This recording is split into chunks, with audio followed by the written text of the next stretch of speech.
Bilang pampuno sa kinaltas na budget ng Education Department, maaari manong gamitin ang savings at ang hindi nito nagamit na pondo simula 2023. Iginit yan ni Senate President Cheese Escudero sa gitna ng pagpunto ng ilan na edukasyon ang dapat may pinakamalaking laang pondo mula sa gobyerno. Tutol naman ang ilang kongresista sa panukalang ipatawag ang BICAM para plantsahin ang issue. Nakatutok si Mav Gonzalez. Kasunod ng issue ng pagtapya sa DepEd budget, ang pangako ni Pangulong Bongbong Marcos, gagawa siya ng paraan para mapunan ang tinapyas pero hindi sa pamamagitan ng line item veto power. Ang sabi ni Senate President Cheese Escudero, maraming savings at hindi nagagamit na pondo ang DepEd noong 2023 at ngayong taon na pwedeng ipampunan sa kinaltas ng mahigit 11.5 billion pesos sa 2025 budget ng Education Department. Kung sisilipin, mula raw 2022 hanggang 2024, 70% ng mahigit 51 billion para sa computerization program ng DepEd ang hindi nagamit. Kaya maiintindihan daw kung bakit ganoon ang naging alokasyon ng Kongreso para sa 2025. Dapat daw, alam ito ng DepEd at ni Secretary Angara dahil sila mismo ang nag-report sa Kongreso sa gitna ng budget deliberations ukol sa dismal utilization o hindi mahusay na paggamit ng pondo ng DepEd. Si Senadora Amy Marcos may tanong. In the event na may savings, pwede naman dagdagan. Pero it's a big if. May savings ba talaga?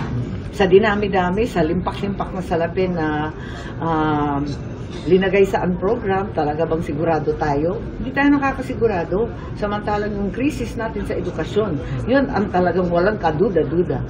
Pero higit sa pagbabalik sa tinapyas na budget ng DepEd, dapat masunod ang probisyon ng saligang batas na nagsasabing ang sektor ng edukasyon ang may pinakamataas na prioridad sa budget.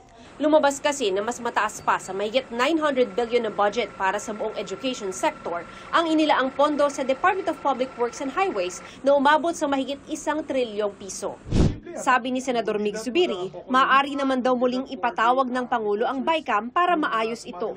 Pero ang ilang kongresistang miyembro ng BICAM hindi sang-ayon dito. I don't think there's any need for us to reconvene as a BICAM because we've already ratified it in both chambers, so in both the Senate and in both the House.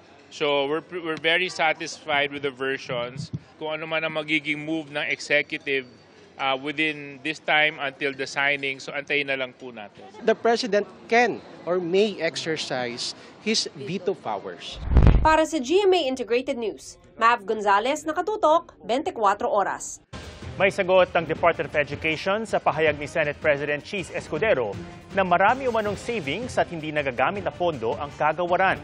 Sabi ng DepEd, mula sa kabuoang budget na 32 billion pesos para sa kanilang computerization program mula 2022 hanggang 2024, 28.5 billion pesos o 89% ng pondo ang nailaan na sa ibang bagay.